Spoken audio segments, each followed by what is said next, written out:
talk about a lot of political things, but underneath all of that is the Bible. I am unapologetically 100% in favor of it is the Bible.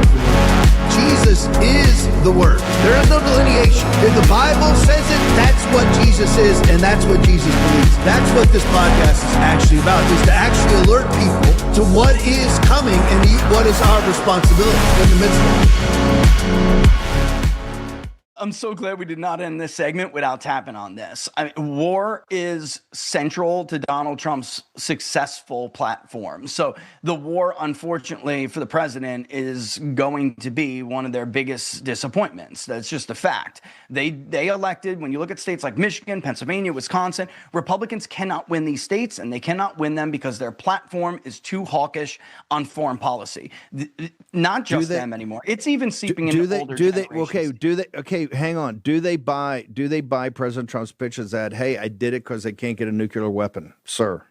No, they don't. And look, this is what I would tell, and I have, told everybody up there.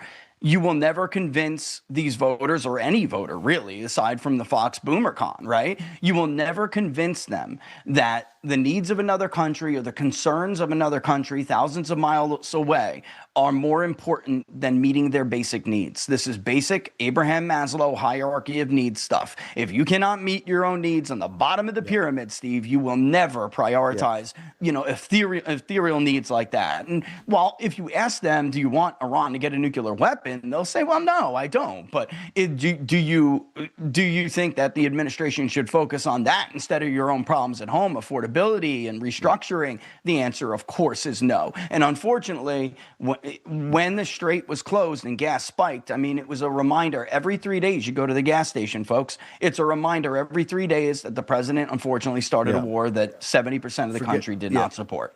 Scott Jennings is pissed. But as you know, I've been in this big tent party probably longer than most people, and I can tell you we're having the same kind of growing pains I saw on the Republican side, whether it was through the Tea Party in 2010, the activists who helped to bring about the MAGA movement. And with all due respect to my friend Donna, there's nothing like, you can't draw any equivalence between the Tea Party movement and the socialists. For one, the Tea Party folks weren't trying to bring about the downfall of Western civilization and the United States of America. Abolish the police, abolish ICE, abolish borders, abolish the Senate, abolish the Constitution. There was nothing like this in the Republican Party. So it's an extreme political ideology that is gaining traction. The Democrat leadership has lost control. They know it. And people like Alexandria Ocasio-Cortez, Hong in Wisconsin, Abdul El Sayed in Michigan. You talk about the Big Tent. The Democrat Jewish Attorney General of Michigan cannot even go to her party's nominating convention because she says, I won't be safe there because of the supporters of Abdul El Sayed. You can't draw any equivalence between what happened in the Republican Party with the resurgence of patriot conservatives versus these anti-American radicals. He's not wrong. Tom Cotton in 2014 beat his Democratic opponent 56% to basically 39%. In 2020, Tom Cotton beat his Democratic opponent 66% to 33%, or 67% to 33%. Those are massive wins that you would anticipate the good folks in Arkansas. Right now, there's a poll out. I haven't gone through the depths of the poll from a university down there, that his Democratic opponent Haley Schaffner, is within the margin of error up on Tom Cotton. I think following John Thune's lead in making the Senate make President Trump a lame duck, the chickens are coming home to roost. Also, the biggest proponent of the deep state and the Israel First Project in the U.S. Senate, now that Lindsey Graham has gone to his just reward, Tom Cotton. Will Tom Cotton win? I don't know, probably. But right now, with 80 days out, he ain't winning, according to a poll. Guy who won by 30-some points last time. Mr. Krikorian, how many illegal aliens came into the country during the Biden administration? Our estimate is at least 8 million, maybe as many as 10. Maybe as many as 10. How many came into the country last year in 2025? We don't know yet, but it wasn't anything close to that. Not very many, so substantial decrease in Dramatic 90+% decrease at the border. Got it. Mr. Newman, is it a good thing that President Trump secured the border?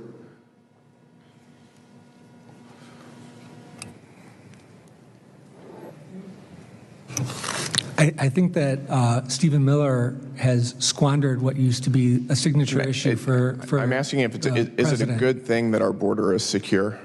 I think our border has been secure for quite some time. Our border was secure during the Biden administration? Yes, sir. That is your testimony? That's my belief, yeah. It's my opinion. How many illegal aliens came into the country during the Biden administration? Whatever it wasn't the number that Mark Krikorian just cited. You don't think it was 10 million? It came out of whole cloth. It could have been quite a bit higher. So would you agree that there are fewer illegal aliens entering the country now than there were entering during the Biden administration?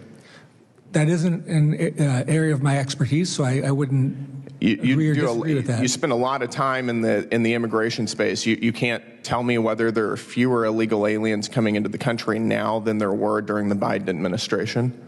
I mean, that is not something that's an area of my expertise. I've been spending too much of my time defending civil rights of my neighbors in Los say Angeles. That there are fewer illegal aliens coming into the country right now. Sunday, shots of a packed church went viral. You may be seated. Amen. By Monday, Pastor Rodney Howard-Browne of the River at Tampa Bay Church had a warrant out for his arrest. His reckless disregard for human life put hundreds of people in his congregation at risk. Hillsborough Sheriff Chad Chronister said Brown encouraged members to show up in person amid the coronavirus pandemic, even providing bus transportation.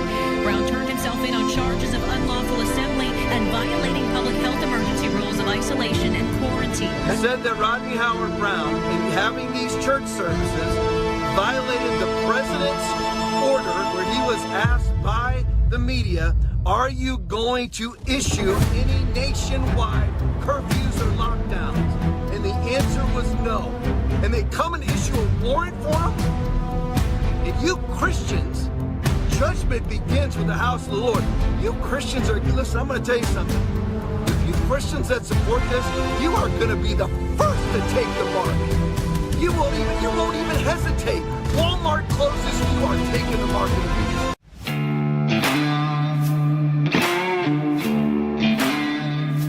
Or the day before. This is in the state of Washington in the United States of America. State of Washington, United States of America, that Americans should consider wearing goggles. Why didn't I bring goggles here tonight? Oh, I'm so dumb. I should have strapped on some goggles, man. Come up here. Come say hello to the people. Greet them on this 4th of July. Former deputy, and we love him so much. And it's just the sickness. He took up our infirmities and carried our diseases. That's what the church is supposed to do. Jesus gave you the keys to the kingdom of heaven. Whatever you bind on earth is bound in heaven. Whatever you loose on earth is loosed in heaven. It's not, well, I believe those Bible verses, but you have to use wisdom. That's heresy. You don't add your wisdom. God does not. What is that which is formed? Say to the former, this is what you should do or what you should believe. No. The Bible says it, you stand in it, otherwise the devil's coming and the Holy Spirit's leaving.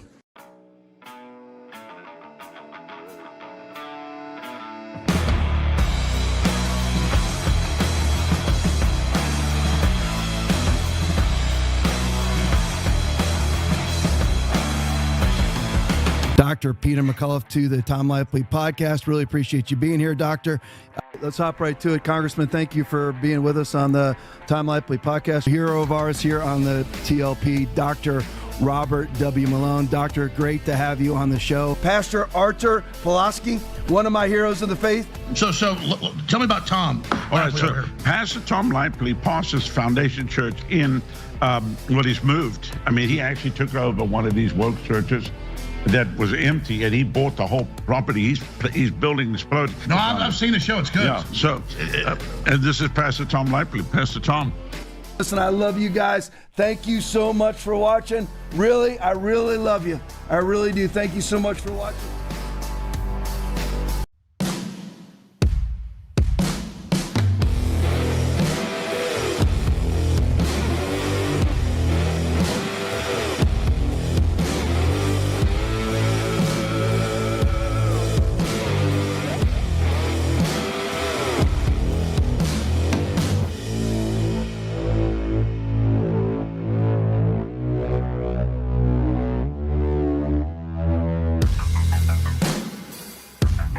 All right, Tuesday night, and we are live. Hope everybody's doing good. As always, be blessed in the mighty name of Jesus. Hope everybody's doing good. Let me say to everybody in the chat real quick, and I'll talk to you and we'll get to all the stuff. Let's see here. Linesmanson is on. Hanslick Donovan is on. Craig Muttley is on. Conservative Warriors on. Skunk 71 is on. Sexy Pony is on. USA Abbey Girl is on. General Plowman is on.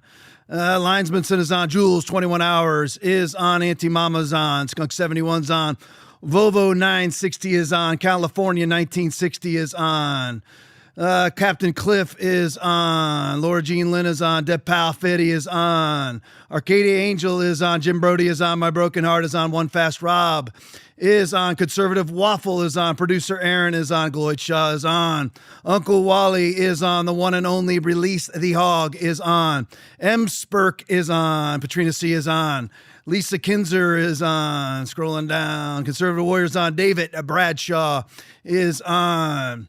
Let's see here. Biggie 926 is on. Scrolling down. Granite 2468 is on. Keeper 1376 is on. Jen 11 Live Free is on. Scrolling down. Granite 2468 is on. Stephen Toms is on. Bud Dave is on. Scrolling down. Let me see here. To get to the bottom, I think I got to the bottom. K4 VMS is on. Luann 5 is on. There we go. I think I got it. There we go. All right. Hi, everybody. Good to see you. I am back. What's been going on, just so everybody knows? No change. There's no change of a format or anything like that.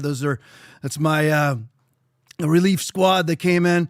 It's the same thing I told you about a couple months ago where I had to take 2 weeks off before, and I just keep re-injuring myself.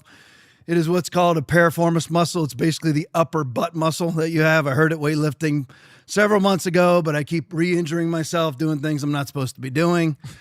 So I was pretty much told you need to be laying still for a long time. That's why I wasn't in church for a couple of weeks.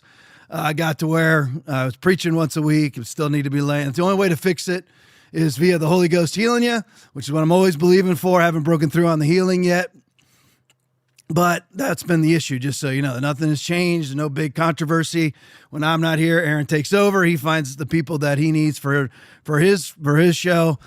So that's all. That's what's been going on. I've gotten people asking, what's happening or whatever. Aaron gives like at least a weekly update. But that's it. So if you don't see me here, it's piriformis muscle. That's what it is.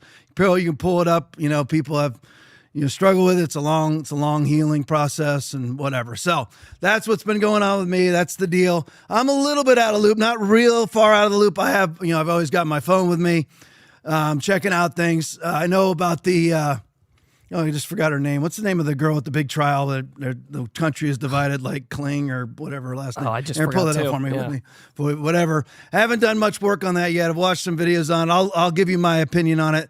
This is our 1000th podcast. That's why we had my son made a video. That was what you saw in the last part of the pregame there. So our 1000. We started sometime, I'm assuming, March or April of Something like Lindsay that. Clancy. There you go, Lindsay Clancy thing. Haven't read. I've watched some videos on it. Haven't formed an opinion on it yet because I knew about it 2-3 days ago, and then I talked to my son about it last night. He's all ticked off about like half of the women in the world claiming that she's innocent. Definitely doesn't appear to be innocent, but anyway. But the husband's kind of murky. It's weird. That he's had some murky actions. He on his own. So on his own phone has looked up, or his own device has looked up like suicide and stuff like that. So weird stuff, but she's admitted it for all intents and purposes. But I'll come up with some sort of an opinion on that. Thank you guys. They're putting the name. My wife just put on Clancy. Yeah, but anyway, so is it Clancy Lindsay or Lindsay Clancy? Lindsay Clancy. Lindsay Clancy. So there we go. It was a funky name. Thank you. But anyway. So we'll get an opinion on that. I'll get it all together. It'll end up on a timeline if it's me. It'll be a timeline, and we'll kind of figure it out. But anyway, from what I've heard, it sounds like she killed him. Just sounds like her husband was lousy, and you shouldn't be leaving your kids with somebody who's hearing demonic voices and has a history of mental illness and has been in mental health facilities, even I think forcefully in the past. Yeah. So. Not great parenting. You kind of get it. I'm not trying to be overly judgmental. We're told not to judge by appearance, but I saw like a picture of him. Kind of look crazy. You kind of see women with crazy eyes. She definitely has that look, and he looks weak. So, I mean, again, I don't know. And that's just looking at their picture. But anyway, we'll get that going. That's huge news.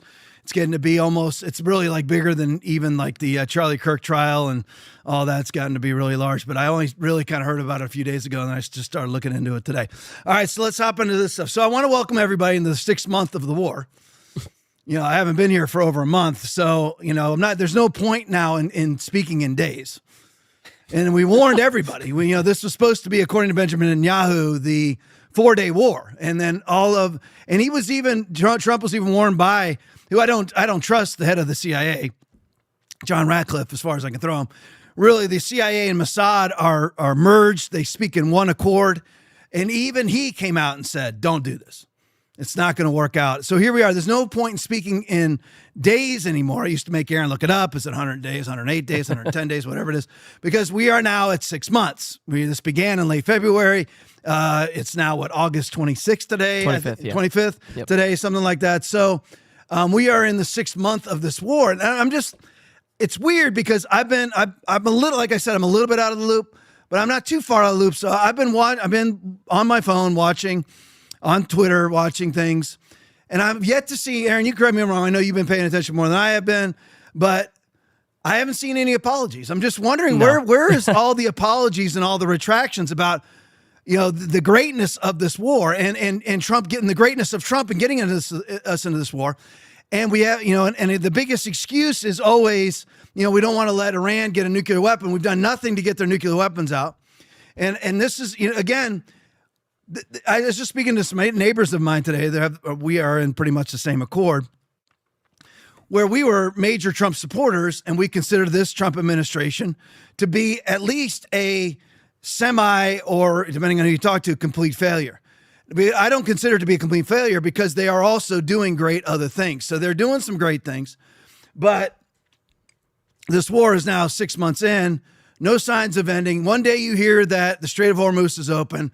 Allegedly, I read today that the ships going through the Strait of Hormuz are up 400%.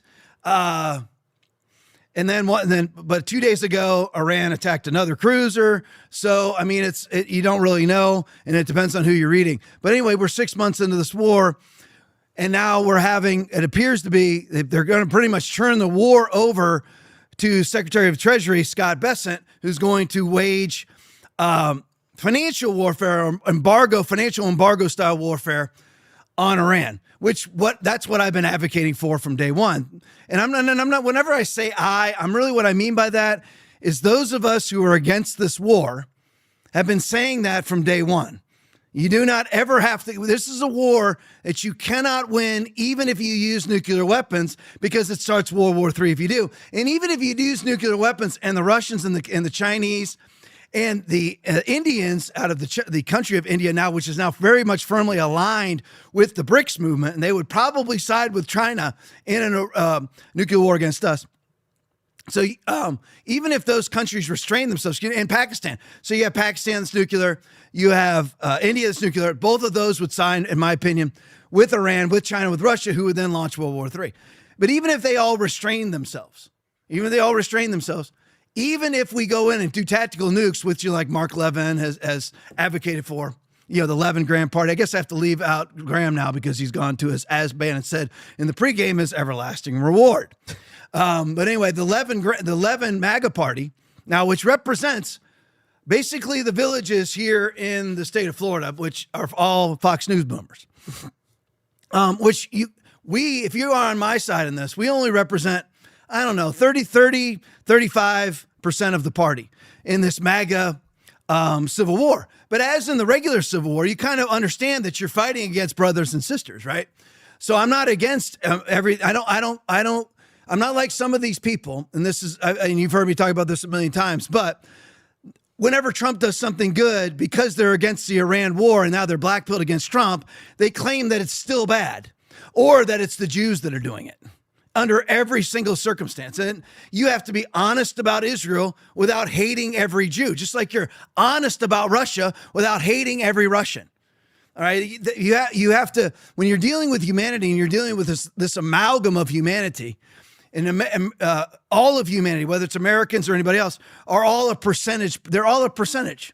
None of us are wholly right. None of us are wholly wrong. Okay. And we change via moods sometimes, so that you have to deal with everything individually. It's not the Jews all the time. It's not the Russians all the time. Trump's not always right, and Trump's not always wrong. And you could say the Democrats are wrong 95% of the time, because they are. Most of them are against the Iran war, but they're against the Iran war because they're pro-Muslim, so they're wrong about what they're right about. So, I mean, that's how you have to look at people. But anyway, so let's get into the Trump section here. Shadow Walker video breaking. The U.S. Supreme Court lifted San Francisco U.S. District Court Judge Susan, it's like Ilston's block, allowing the Trump administration to move forward with mass federal lifts. See, this is the greatness of Trump. You don't ignore this if you're against the Iran war. I'm going to attack Trump hard on the Iran war, believe me. But you don't ignore this, because this is the greatness of Trump.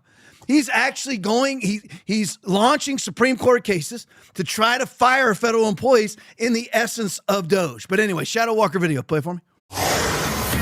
All right, as mentioned, breaking moments ago, the Supreme Court with a decision that will allow the Trump administration to move ahead with their plans to cut the federal workforce, at least for now. Justice correspondent David Spott, give us the backstory here, reporting live from Washington. Hi, David. Hi, Martha. A nice Tuesday afternoon win for the Trump administration. And it's funny because the justices normally are on their summer recess right now. Doesn't mean they don't work behind the scenes, but these justices have been busy because of these executive orders and the way they've made their way through the legal process. But this right now is a order from the Supreme Court essentially saying that a San Francisco judge who put a stop to the Trump administration from cutting several federal agencies, they're saying that the Trump administration, in fact, right now can continue forward as the case plays out on its merits. So essentially back in May, several different agencies sued. They said that the Trump administration wanted to make cuts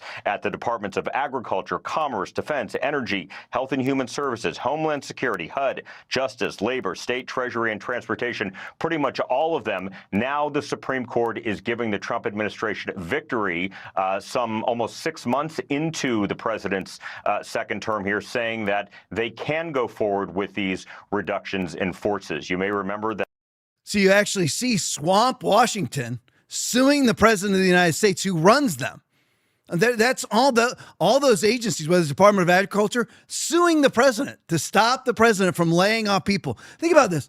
When have you ever seen a Department of Agriculture agent or whatever their employee? What do they ever do? They do absolutely nothing. I was watching a video today. I almost put it in the podcast, but it was a little long. But it was a local school. I don't know if it wasn't a school board meeting because it was at a legislative level. So it was like state reps, or it was local reps talking about a school board budget, and they were talking about this school board, these school board employees. I mean, with thousands upon tens of hundreds of thousands of dollars worth of travel expenses. This travel expenses for teachers.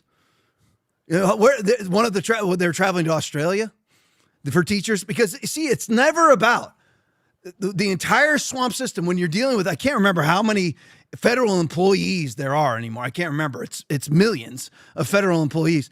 They don't really do anything except endlessly sustain their employment using our tax dollars. I don't believe in billionaires anymore. I don't believe there's any real billionaires, because if you look at, and this is hyperbolic. Okay, this is hyperbolic. So I'm not saying that this is 100% true. I'm purposely being hyperbolic. But if you look at how billionaires got all their money, it's really from Joe, Aaron, me, and you, and everybody else. They get government contracts. I mean, everything is all about sustaining their own lifestyles. The Department of Agriculture has never done anything for you. They've never done anything for me. And all those, the Department of the Interior, they don't do anything. And if they do anything, they could do it literally with 1/10 of the employees that they have. They sit around, they do nothing all day long. And Trump simply tried to cut the worthless employees that are there, and they sue him to stop them from cutting. The Trump administration actually suing the Trump administration, because the president is supposed to be in charge of these people, but it's establishment DC. And that was my great hope for the Trump administration, that this is what he would be doing nonstop. I hope that there would be no new wars. I was hoping there wouldn't be some sort of big, beautiful omnibus spending bill that was passed. But all that did, that's the negative side of Trump. But this is the positive side of Trump. Trump is trying to shrink the size of Washington, D.C. Now, here's another one for you. Now, this is more negative. Jack the Rippler video. The U.S. national debt has now officially surpassed 40 trillion. I always call it 40 trillion because it's like 39.6, 39.7, 39.8. But now it's officially past $40 trillion. Let's listen. I want you to listen for what J.D. Vance never says in this Newsmax interview. Play it for me. National debt, sir, just cleared $40 trillion. I knocked Congress last night on this show about it. Bank of America is issuing a warning to bondholders. And I'm looking at this as like, look, yourself, you're a VC guy, President Trump, lifelong business guy. Is there anything on the horizon to look at this? Potentially, President Trump was talking about a crypto reserve with Bitcoin and XRP and a few other things. Is there anything on the horizon to start offsetting this? So there are a couple of things the president has talked about to try to address this problem. First of all, he's talked about a sovereign wealth fund because, as you know, actually the stock market, the equity market has performed a lot better than the bond market. There's a weird way where American taxpayers are getting fleeced because of the very high debt charges. By the way, very high debt charges that started under the Biden administration. This is a crisis that we inherited and I think has gotten better. I'm not saying that everything is fixed, but it has certainly gotten better. Sure. The other thing is that Scott Bessent, the amazing Treasury Secretary, he has had a very discreet plan, of course, supported by the President of the United States, to get the United States to a point where our economy is growing faster than our debt. Mm-hmm. And if you look, we are on track. So even though the debt is too high, even though we inherited this debt bomb from the Biden administration, we actually do have a plan to get the economy growing faster than the debt. And that's the most important thing. The issue that we've had under the Biden administration and what we're still kind of dealing with is that the debt was growing faster than American GDP. Mm-hmm. That's the problem. That's something that we're certainly fixing every single day in the Trump administration. But even though the media doesn't cover this, I'm glad you're asking this question because Scott Bessent is very much on top of it. He knows it's a problem, and he's got the president's empowerment to do something about it. Well, I mean, we've seen I think it's almost 19 trillion of foreign investments over the next 10 years come in under this president. Now, did everybody ever heard it? Now, what didn't he say that he should have said? I mean, you heard him talk about all these different things, these investments, and you have investors taking over. And what we're trying to do is get it to where the debt is growing slower than the GDP. What's missing in what he said? What is missing? I mean, Aaron sent me, when we started the podcast, the debt was 23 trillion. All right, it's now 40. The podcast hasn't been on very long. It's been on for 6 years. All right, so 6 years ago it's 23 trillion. It's $40 trillion now. What did JC? What did? And then I'm going to leave it there. Everybody think. What didn't he say that he should have said? And he said this crisis is inherited, because when we started the podcast, who was the president? And that was Donald Trump. Added $7 trillion to the debt deficit in 4 years. His first run. A lot of it is COVID relief bill, which Thomas Massey voted against, the only Republican that voted against it. COVID relief. Again, and I don't mean to be redundant, but $7 trillion was spent on COVID.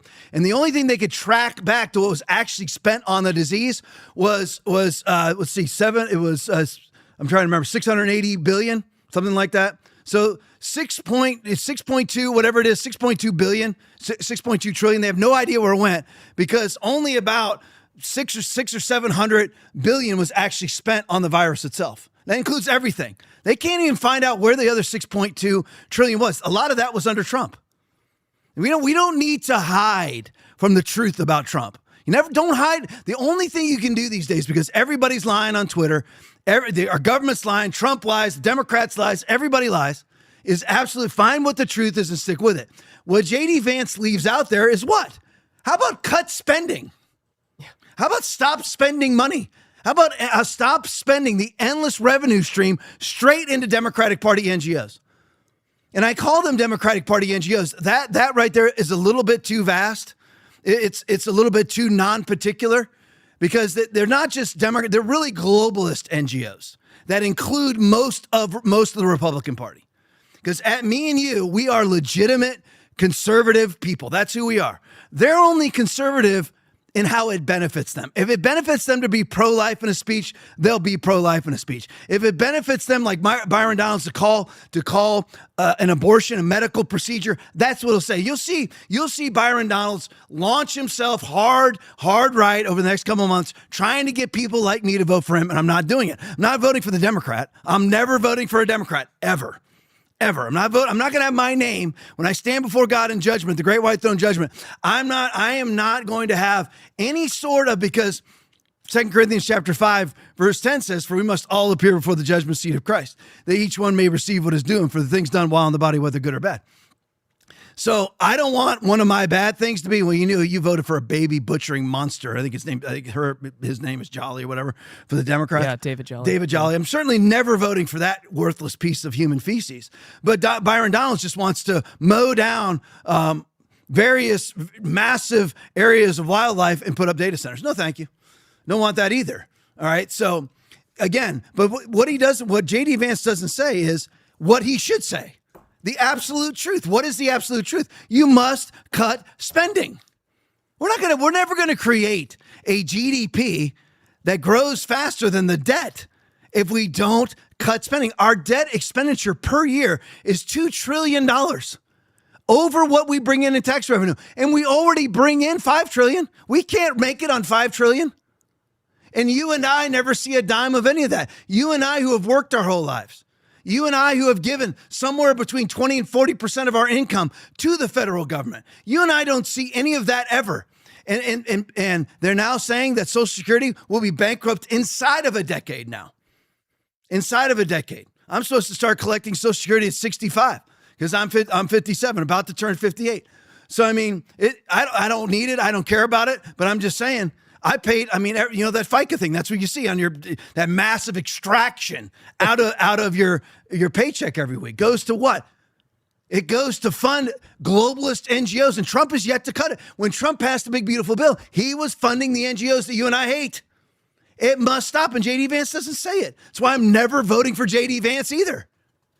All right, here we go. Watch your reports. The Treasury Secretary just dropped, Scott Bessent, an absolute bombshell that could force major foreign players out of the U.S. dollar system entirely. Play for him. All right, thank you. We are watching market reaction after the Treasury Secretary announces sanctions, very powerful sanctions on Iran. The Dow right now off its highs, up 60 points, but also looking at a drop in oil prices, a pretty significant one, down a couple percent in today's session. Let's bring on our economic panel, Robert Wolf and Steve Moore. Welcome to both of you. Thank you for being here. First up, this is Five Guys. These are the secondary sanctions announced by Bessent just moments ago. Listen.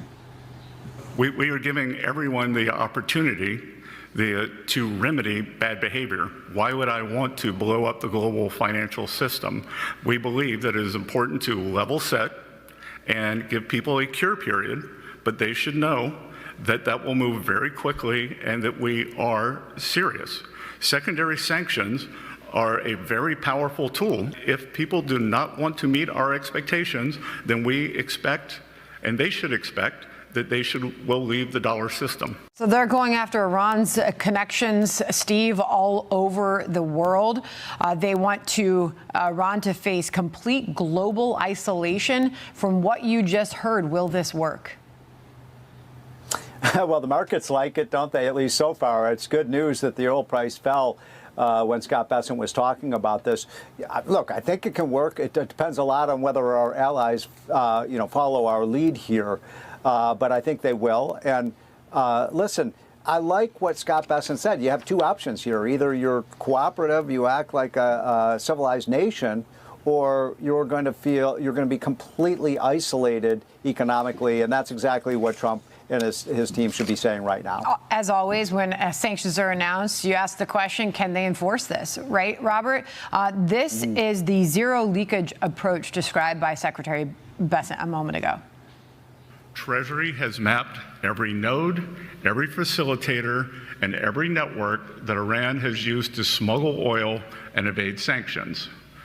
Beginning today, the actions of Treasury and other agencies will tighten the noose and block every potential source of revenue that funds the IRGC and the evil Iranian regime. We are enforcing a zero leakage approach. Your reaction? Well, and that's exactly, the video goes on for a little bit longer. But anyway, so this is what people like me have been advocating for from day one. This is all that you really ever needed to do. If you need to leverage them, where it hurts. Okay, it really doesn't hurt them to blow up their military because they don't really have a military. If they really had a military, you'd see Iranian victories. You had a 20-year stalemate with Iraq, which also doesn't have a military.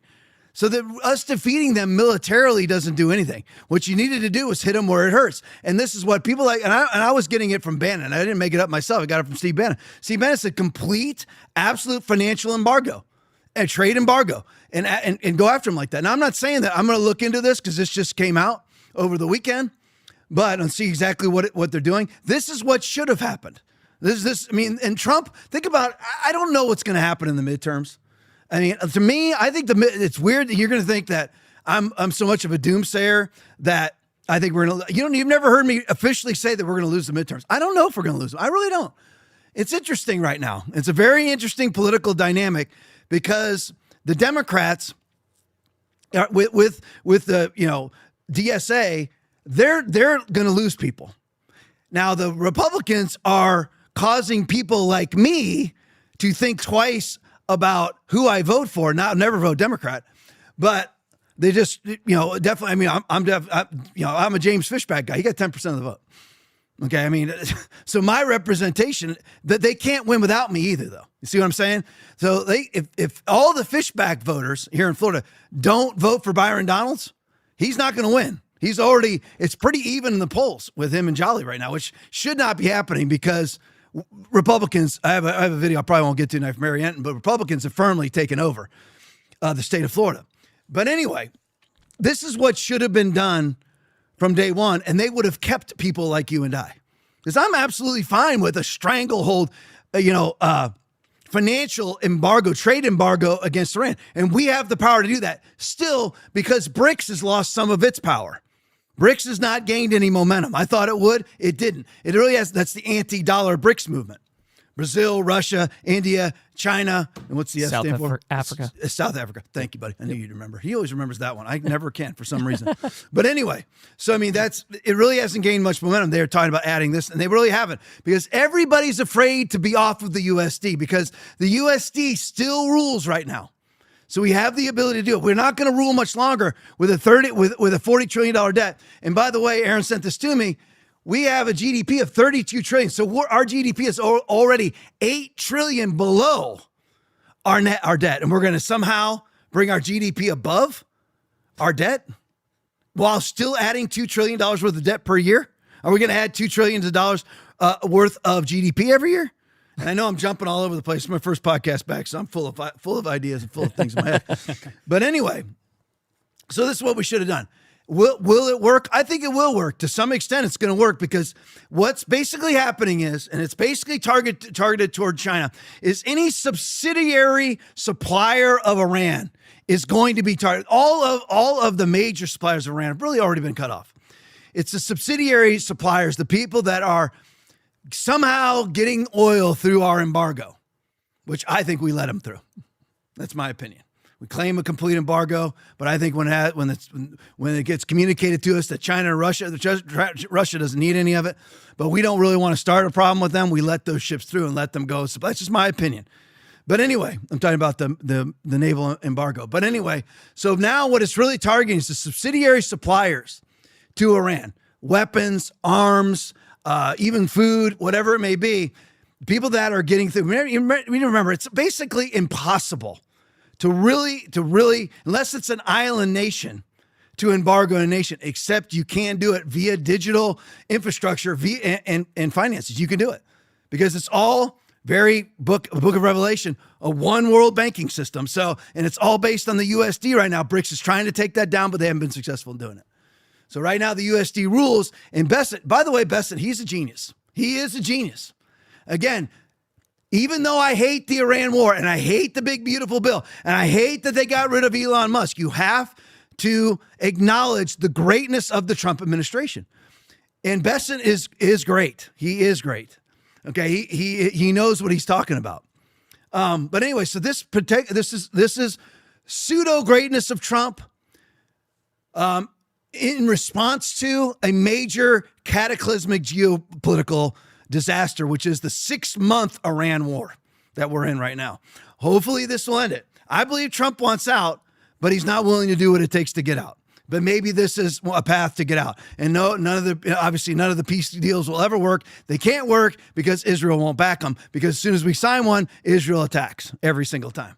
All right, so go to the next one. Morse report tweet. According to European government documentation obtained by ABC News, Russia has been shipping TNT. This is what this is about. This is what this financial embargo is about. Shipping TNT, drone components, ammunition, and radar equipment. You're wondering how it is that Trump always claims that we have substantially downgraded their abilities, and yet they're still able to launch all. Well, here's one of the reasons why.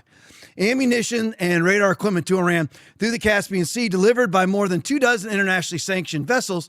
Throughout Russia's conflict with Ukraine, Iran supplied Russia with Shahed drones through the same Caspian Sea route, but now the supply lines are moving the opposite direction. Russia has found Iran's war with the United States to be incredibly beneficial. The war in the Middle East is pushing up prices for Russian oil and other exports, so they want the war to go on because it makes Russian oil more expensive. Which, by the way, everybody who hates Russia is getting Russian oil.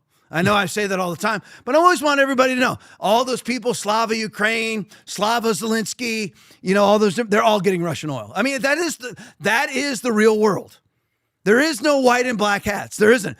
The only way that you become a white hat is when you have repented of your sin and received Jesus as your Lord and Savior, and you live that way. That's when you become a legitimate white hat, where you shall know the truth, and the truth shall make you free. The truth will make you free. All of these liars out there, all of them, the Boris Johnsons of the world, the Keir Starmers of the world, the Emmanuel Macrons of the world, all of them, Slava Ukraine, we're going to go to the wall for Ukraine. They're all getting Russian oil. All of them. They're all getting Russian oil. So it's all lies. It is all lies.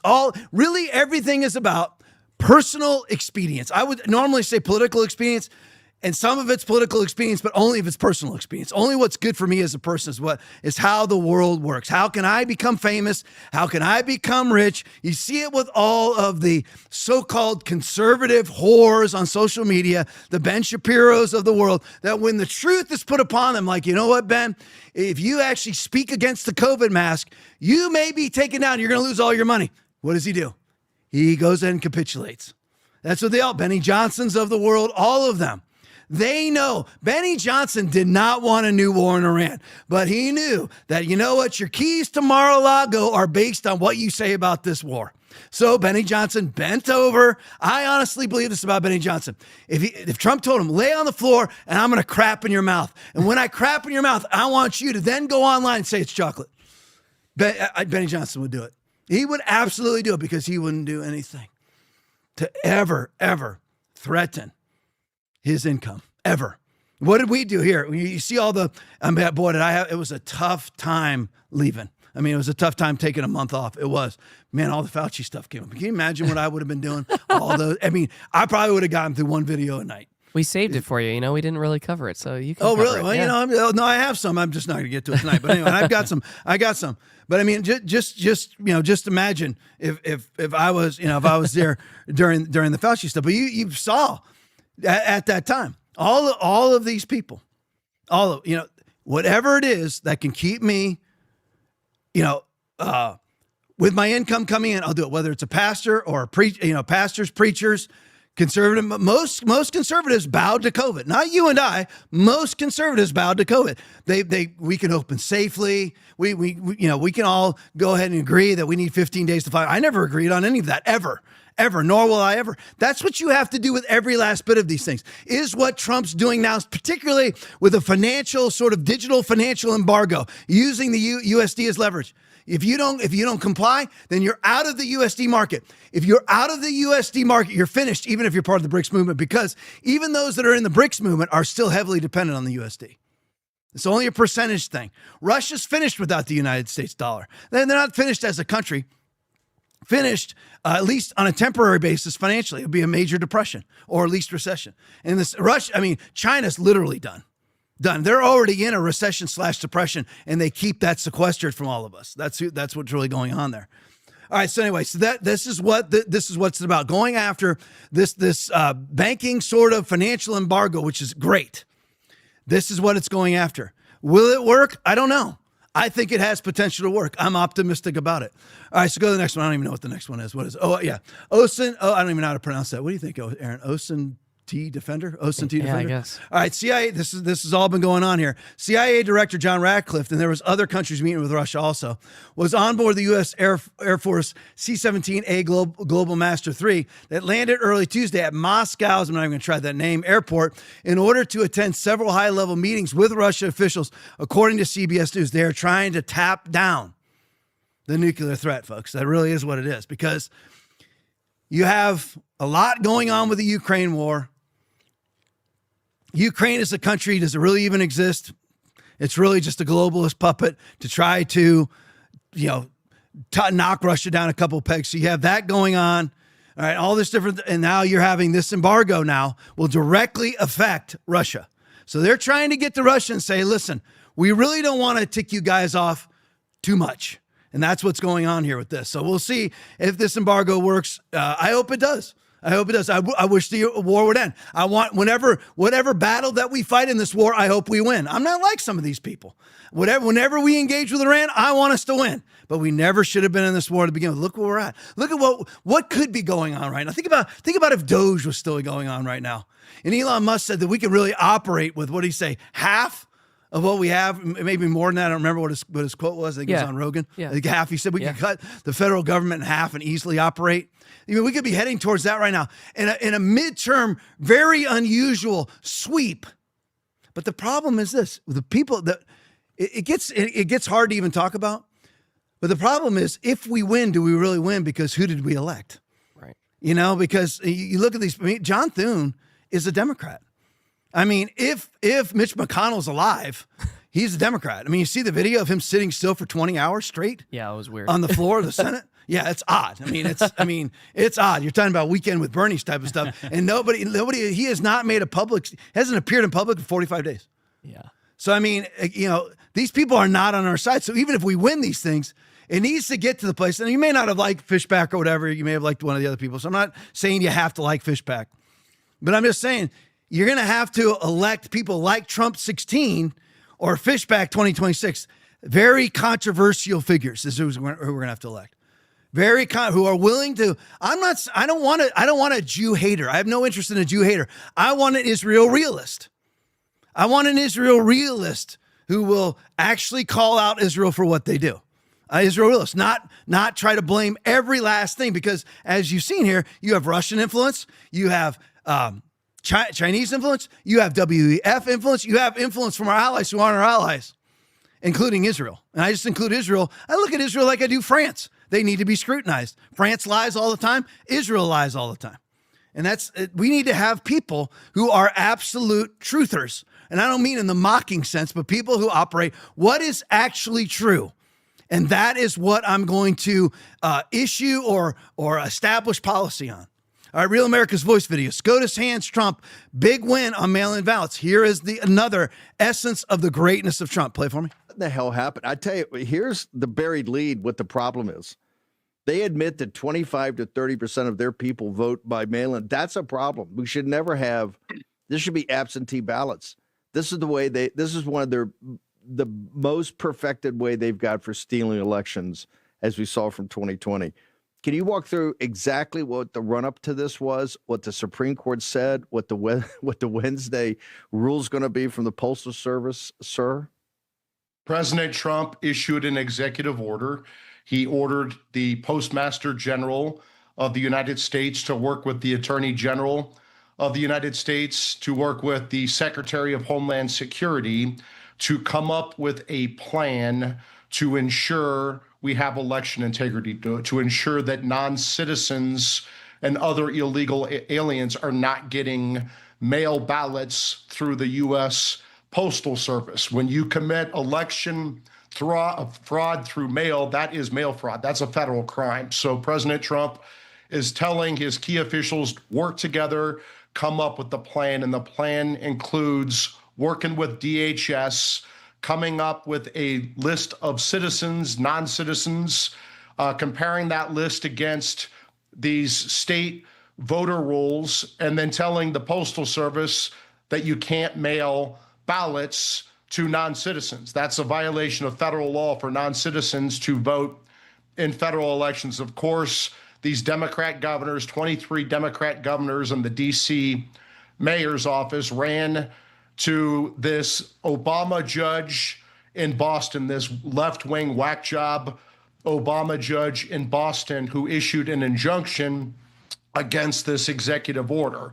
The First Circuit Court of Appeals, another left-wing court, went along with this Obama judge. The Supreme Court, in this 6-3 ruling on the emergency docket, lifted the injunction, said that the president can move forward with his executive branch officials and come up with a plan, because these Democrat governors, these 23 Democrat governors and the D.C. Democrat mayor, don't have standing. They're not injured by the president telling his executive branch officials to come up with a plan. So what the plan looks like is going to happen, you're going to see final rules out of the Postal Service tomorrow, it looks like, and other agencies, where they're going to put barcodes on these envelopes and these ballots for election integrity. So when these ballots go through, we can actually see if these federal elections are being flooded with illegal voters. Well, we know that they are, because the Democrats are fighting so hard,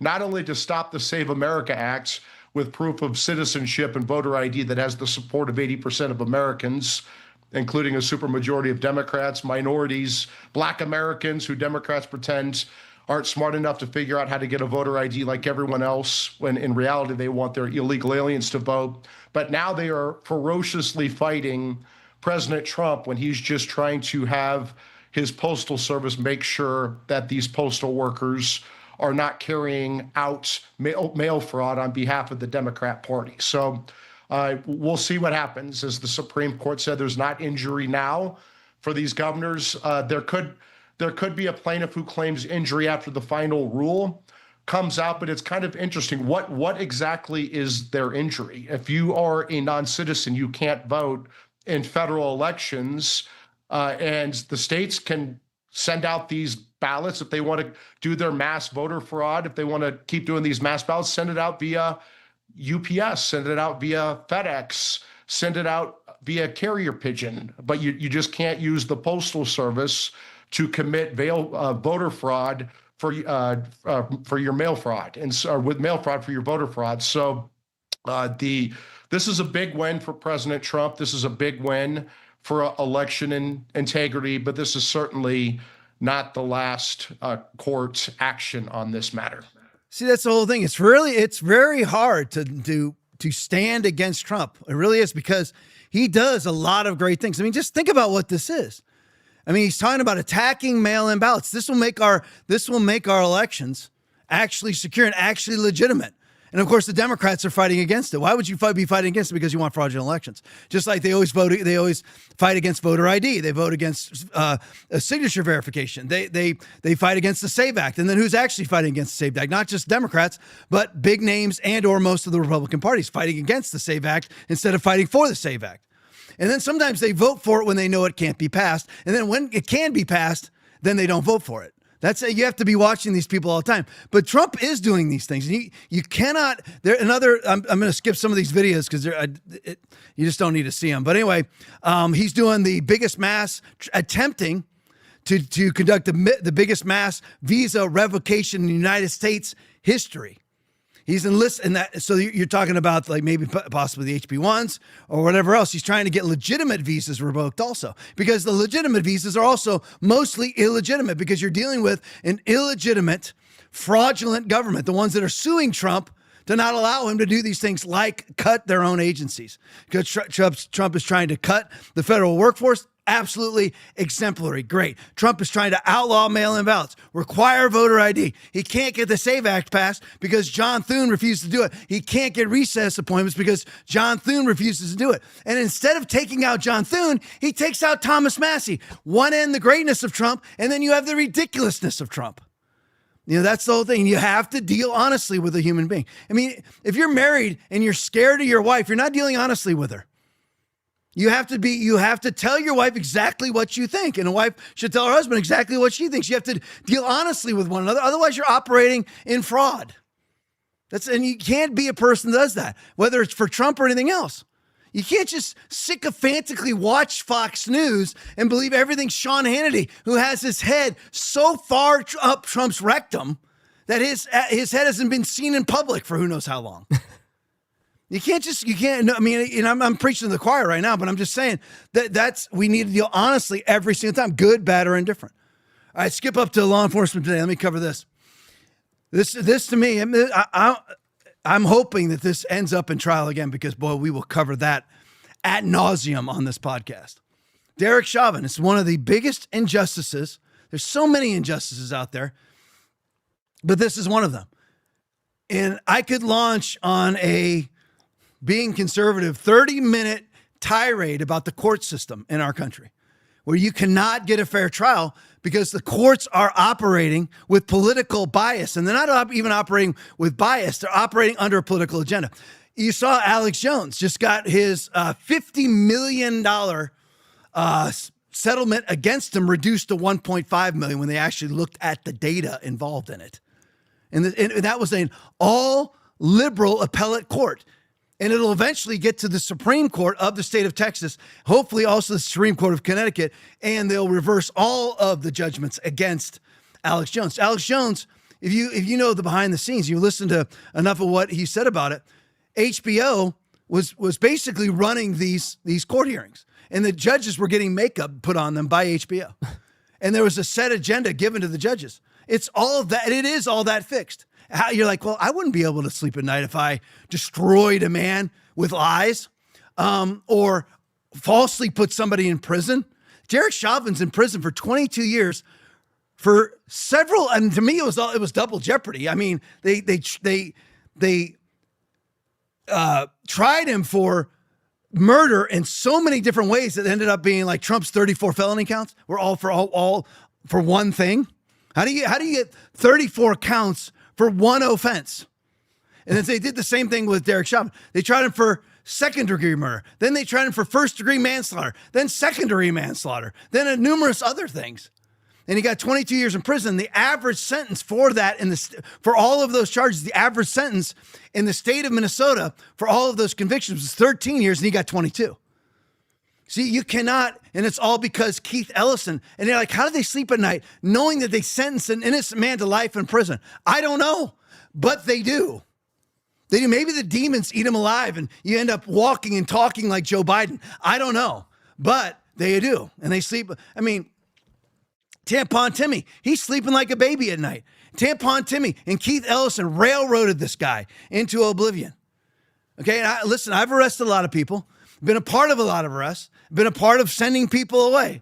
25 years as a law enforcement officer. I understand it. And like I've said numerous times, Chauvin didn't handle that arrest the way that I would have, but he didn't technically do anything wrong either. See, for me, I'm thinking it was coming. I retired in 2017. I was 1992 to 2017 right here. I'm sitting in Sarasota County, Florida. So by the time that, towards the end of my career, there definitely was the proliferation of cell phones, and they were out there. But now it's all cell phones. Everything is cell phones. You're being recorded all the time. This, of course, was June of 2020. And so you're being recorded, and you know that. And so, like, if I'm thinking, I know I'm being recorded, and I'm a white man on the back of a black man in a heavily Democratic district, I'm going to handle that differently. He says I can't breathe. I'm going to sit up. Now, remember, he said he couldn't breathe in every stage of that arrest that began 30 minutes before Chauvin even arrived. Yeah. Okay, he was saying that. I've got the full video on that. We played part of it. So, I mean, yeah, I got Les Cruz Brown. Derek needs to be released. Absolutely needs to be released. What crime did he commit? He committed no crime. There's no crime. They can show you endless videos that was what he was taught in law enforcement, was to place his knee exactly where it was placed on his neck. So, I mean, we know this. So he could not have committed any crime, which he obviously didn't. And I've gone over it, over and over and over again. I'll read the tweet first. But anyway, Chauvin isn't done. Derek Chauvin has filed his third attempt to overturn his murder conviction in the George Floyd case, and his lawyers are now attacking the legitimacy of the prosecution itself. This is great. This is very Trump attorney-esque with the documents case in Southern Florida with Judge Eileen Cannon. She ended up ruling on the illegitimacy of Jack Smith. This is what you do here. His attorneys want the conviction vacated and the charges dismissed because Tim Walz, they argue Tim Walz, improperly handed the prosecution to Attorney General Keith Ellison that Chauvin was never indicted by a grand jury. You can't even do it.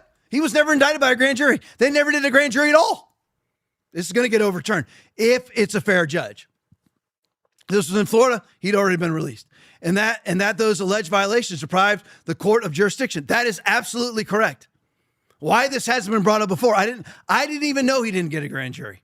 Chauvin's case is back in the national conversation after Elon Musk publicly called. When I saw it, I think he had 300,000 responses, called Chauvin unjustly convicted and said he is not a murderer. He's not. Chauvin's third challenge is officially underway. Watch this one very closely. So anyway, and I'll just say this, then I'm going to play a video on it from Jason Whitlock. But anyway, Chauvin, he had his knee on the back of George Floyd's neck.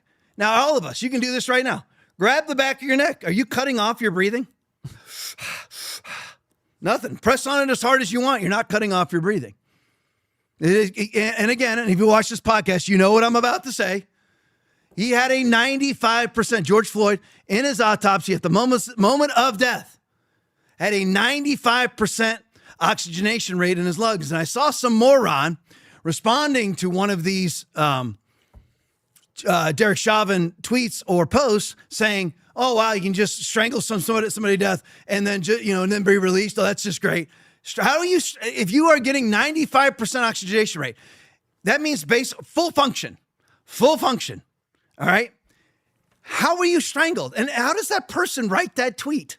And you see, again, Trump derangement syndrome can go either way also. Either you're Trump derangement syndrome and you believe every last thing that he says sycophantically, or you're Trump derangement syndrome and you don't believe anything he says.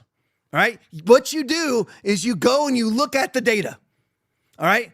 You don't have Derek Chauvin derangement syndrome. You go, all right, how could a man die of strangulation when his lungs were functioning at 95% capacity with a tumor on his heart?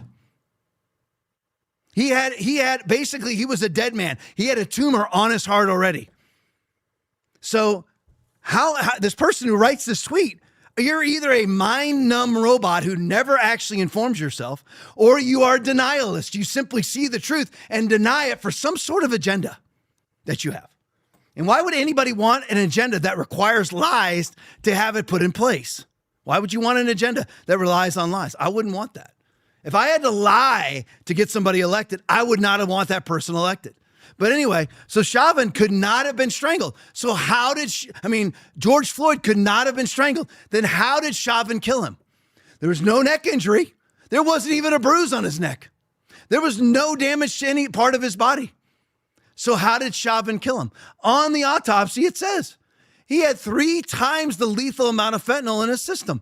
That's how he died. That's what's said in the autopsy. That's what's said by the medical examiner. It's over. But he's 22 years in prison. And people like Keith Ellison, just disgusting people like Tim Walz and Keith Ellison, put people in prison for the rest of their lives based on lies and sleep like babies at night. Chicago One Ray video, Jason Whitlock speaking. A grand jury is not just a technicality. Play it for me. A grand jury is not a technicality. It is the filter that keeps political rage from becoming a verdict. It was discarded in Minneapolis because the people who mattered wanted the case finished, not decided. Chauvin was never going to find justice in a city where his guilt had already been voted on in the street, where the sentence was pronounced before the evidence was ever read. A man performing a lawful restraint is not a murderer. A man convicted without the foundational process the Constitution demands is not a criminal. He is the cost of someone else's fear. The price white guilt was willing to pay to prove it was sorry. You just simply look at the facts. Well, I want him to be convicted. That doesn't matter. What will be the impact on our society if he's not convicted? What will be the impact on our society if you convict people who are innocent? Acquitting the guilty and condemning the innocent, the Lord detests them both. Proverbs 17:15. People are always like, well, what will happen? The streets will erupt if we don't convict them. Well, what will happen if you start convicting innocent people, which is exactly what happened there. All right, 10:05. That's good. What do we got on rants, Aaron? We got 4. All right, 4 rants. Let's hit them. U.S. Abbey Girl donated $50. Congratulations, Pastor Tom, Hope, Aaron, Will, Joe, Tommy. 1,000 shows. Thanks, guys, for the awesome job of filling in. We love you all and Foundation Church so very much. Praise God. Thank you so much, USA Abbey Girl. Thank you. Really appreciate those words. Really do. Next one. Jules 21 Hours donated $10. Welcome back, Pastor Tom. Aaron, Joe, and Tommy did a great job while you were out butt healing. Happy 1K. Not butt hurt, butt healing. Yeah, they did do a great job. Numbers are the same. We didn't lose really anybody, so that's great. Probably some people, but anyway, but the numbers are the same. So anyway, yeah, they did do a great job. Love you. Thank you, guys. Thank you so much. Go next one. Skunk71 donated $10. Congrats on 1,000. Welcome back, Tom. You were missed, however. Your boys and Hope did an excellent job filling in. Thank you. Yeah, all. Thank you, Skunk. Appreciate it. Yeah, the church grew while I was gone. And there's more people now at our church than there's outside of when we first opened the brand new building, and the previous church lied to their church and said that it was a church merge. And so some of them people came and I scared them off immediately. They were COVID caver big timer. But anyway, so outside of that, we had a few weeks of it, just the old church kind of still lingering around. We're more full now than we've ever been. And I was out for two complete Sundays and wasn't doing the podcast. So the greatest testimony to me is the Aaron and Joes of the world, because they can pick it up and run with it. So it's one more. Yeah, one more. One more. Hit it. David Bradshaw donated $20. Numbers 624 through 26. David Bradshaw, that's my friend. But anyway, I don't know those specific verses, but love you, buddy. I don't know if you want us to find them or read them, but we can't do that right now. But anyway, love you, buddy. Thank you so much. That's one of our guitar players on the stage. Love David Bradshaw. But anyway, love you guys. Really appreciate you sticking with us. I know that the guys did a great job, so it wasn't hard to stick with us, but thanks for sticking with us. Anyway, back here tomorrow night, as always, at 9 o'clock. Stick around for the post game. Love you guys. See you then. We got married this morning and are fighting, buddy. So hey, at least I actually married a girl that's not fat. How about that one? Let's face that way. Let's face that way. This bitch is fat, bro. All right. Say nothing about that. Maybe you should, give her a little bit of dieting tips, G. Hey, I love my wife, baby. Oh yeah, I love my wife, baby. Good. You look good. You look good.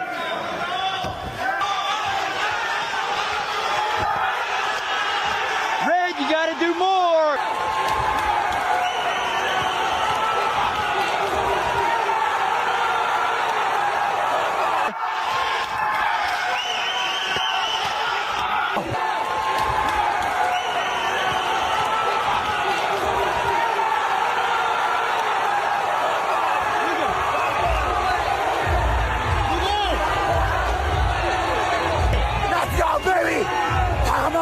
Now. You're not going to get COVID if you have these vaccinations. Vaccinated people do not carry the virus, don't get sick.